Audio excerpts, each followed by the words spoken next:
Assalamualaikum warahmatullahi wabarakatuh. Saya akan menjelaskan apa yang sedang terjadi di kawasan Ancol. Yang terjadi ini berbeda dengan reklamasi yang alhamdulillah sudah kita hentikan dan menjadi janji kita pada masa kampanye itu. Jakarta ini terancam banjir. Salah satu sebabnya karena ada waduk, sungai yang mengalami pendangkalan atau sedimentasi. Ada 13 sungai, kalau di total panjangnya lebih dari 400 km, ada lebih dari 30 waduk, dan secara alami mengalami sedimentasi. Karena itulah kemudian waduk, sungai itu dikeruk terus-menerus, dan lumpur hasil kerukan itu dikemanakan? Lumpur itu kemudian ditaruh di kawasan Ancol. Dan proses ini sudah berlangsung cukup panjang, bahkan menghasilkan lumpur yang amat banyak, 3,4 juta meter kubik. Nah, lumpur ini kemudian dimanfaatkan untuk pengembangan kawasan Ancol.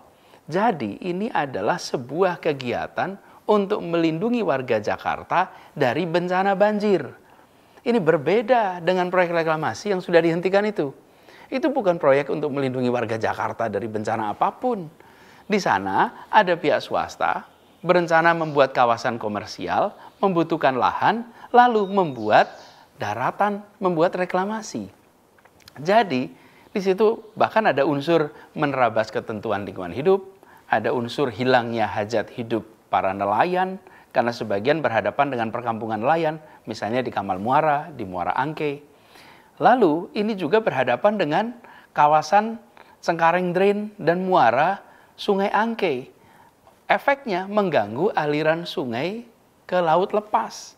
Jadi bukan membantu mengendalikan banjir, tapi malah berpotensi menghasilkan banjir. Nah, kegiatan reklamasi yang 17 pulau itu, pantai, sudah dihentikan dengan cara mencabut 13 izin atas pantai pulau sehingga tidak bisa dilaksanakan. Lalu 4 yang sudah terlanjur jadi harus mengikuti semua ketentuan hukum dan juga ikut memberikan manfaat bagi masyarakat. Itu janji kita dan alhamdulillah itu sudah dilaksanakan. Jadi alhamdulillah itu sudah tuntas. Jadi kembali kepada soal Ancol ini. Lumpur hasil pengerukan sungai dan waduk itu memang menambah lahan bagi Ancol. Dan penambahan lahan itu istilah teknisnya adalah reklamasi. Tapi beda sebabnya, beda maksudnya, beda caranya, beda pemanfaatannya dengan kegiatan yang selama ini kita tentang reklamasi 17 pulau itu. Dan ini bukan bagian dari kegiatan reklamasi 17 pulau itu. Ini adalah bagian dari usaha menyelamatkan Jakarta dari bencana banjir. Jadi, masalahnya bukan sekedar soal reklamasi atau tidak reklamasi. Masalahnya adalah kepentingan umumnya di mana? Rasa keadilan sosialnya di mana? Ketentuan hukumnya bagaimana? Nah, yang 17 pulau itu tidak sejalan dengan kepentingan umum, kemudian ada permasalahan dengan hukum, ada mengganggu rasa keadilan. Sementara yang di Ancol ini adalah proyek pemerintah untuk melindungi warga Jakarta dari banjir, lalu dilakukan pengerukan sungai, waduk, yang kemudian menghasilkan lumpur. Di situ kemudian muncul yang biasa disebut tanah timbul karena penimbunan lumpur di sana. Jadi pengerukannya oleh pemerintah, pengelolaan lahannya oleh pemerintah, dan pemanfaatannya untuk seluruh rakyat.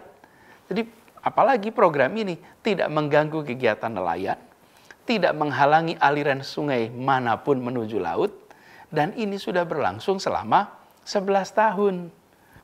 Lalu untuk memanfaatkan lahan yang sudah terbentuk itu, yang ukurannya 20 hektar itu, Pemprov DKI harus memberikan alas hukum untuk memenuhi syarat legal administratif. Untuk itulah kemudian keputusan Gubernur nomor 237 2020 dikeluarkan sehingga tanah itu bisa dimanfaatkan dan bisa dimanfaatkan segera untuk kepentingan publik. Mungkin jadi pertanyaan, bila yang dibutuhkan itu memang hanya lahan 20 hektar, kenapa pemberian izinnya seluas 155 hektar? Jadi begini, pengerukan ini akan jalan terus. Pengerukan sungai, waduk, bahkan ke depan penggalian terowongan MRT, tanahnya pun akan ditimbun di tempat ini. Karena itulah ada kajiannya, dan dari hasil kajian AMDAL, lokasi yang dibutuhkan adalah sebesar 155 hektar. 120 hektar di sisi timur, 35 hektar di sisi barat.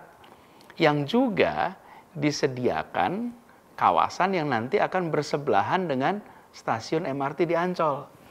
Jadi, apa yang dikerjakan oleh Pemprov DKI Jakarta, kemudian BUMD milik Pemprov DKI Jakarta, dalam hal ini adalah pembangunan Jaya Ancol, adalah untuk melindungi warga Jakarta dari bahaya banjir. Dan kegiatan ini, perluasan ini bukan dipakai untuk kepentingan eksklusif, sekedar komersial, tapi justru manfaat dari lumpur hasil kerukan itu jadi lahan yang dipakai sebanyak-banyaknya untuk manfaat masyarakat di Jakarta. Lalu selama 11 tahun ini berjalan tenang-tenang saja. Mengapa? Ya sederhana, karena penimbunan ini tidak mengganggu kegiatan nelayan. Kawasan ini jauh dari perkampungan nelayan. Kawasan ini berdampingannya dengan apa? Berdampingan dengan kawasan industri Ancol, dengan pelabuhan Tanjung Priuk, dengan daerah pantai Taman Impian Jaya Ancol. Dan terkait lingkungan hidup, pihak Ancol diwajibkan untuk melakukan AMDAL dan semua kewajiban turunannya. Karena itu saya tegaskan bahwa pelaksanaan pengembangan kawasan Ancol ini memang bukan bagian dari proyek reklamasi yang bermasalah itu. Mungkin jadi pertanyaan, mengapa sekarang jadi ramai, jadi riuh rendah? Begini, setelah terbentuk 20 hektar lahan ini, belum punya status hukum, efeknya lahan itu tidak bisa dimanfaatkan. Untuk bisa dimanfaatkan, Pemprov DKI harus mengurus hak pengelolaan lahan. Kemana? Ke Badan Pertanahan Nasional. Dan itu semua membutuhkan persyaratan legal administratif agar lahan ini punya alas hukum dan bisa dimanfaatkan. Itu sebabnya bulan Februari lalu proses legal administratifnya dilakukan. Dan di kawasan ini akan diambil 3 hektar dari 120 yang direncanakan, dari 20 yang sudah ada, hanya 3 hektar untuk membangun Museum Sejarah Nabi. Museum Sejarah Nabi ini akan menjadi museum yang dibangun di tepi pantai, bagian dari kawasan Ancol, dan museum ini akan menjadi museum terbesar tentang sejarah Nabi di luar Saudi. Insya Allah ini akan menjadi magnet bagi wisatawan bukan hanya Indonesia, tapi seluruh dunia. Nah, untuk itu harus disiapkan semua dokumen legal administratifnya agar pengurusan lahannya bisa dilakukan, agar pembangunan bisa segera dilaksanakan. Lalu mungkin ada pertanyaan, mengapa perlu ada perluasan Ancol? Ya, kawasan ini memang dirancang untuk berkembang sebagai pusat kegiatan wisata. Bukan saja bagi Indonesia, tapi harapannya bagi Asia Tenggara, bahkan Asia. Ancol saat ini ukurannya sekitar 200 hektar. Setiap tahun ada lebih dari 20 juta pengunjung. Manfaat ekonominya bagi Jakarta amat besar.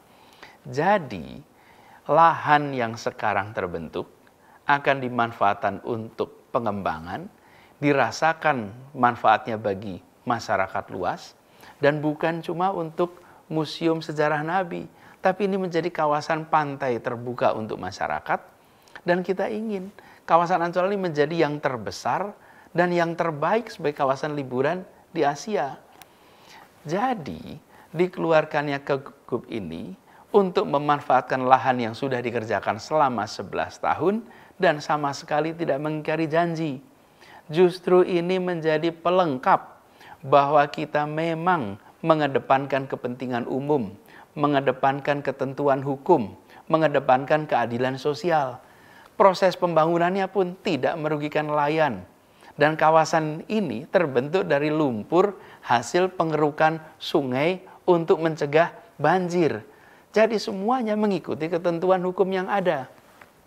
Dan pelaksananya pun adalah BUMD milik Pemprov DKI Jakarta yang harus mentaati semua ketentuan hukum termasuk ketentuan AMDAL.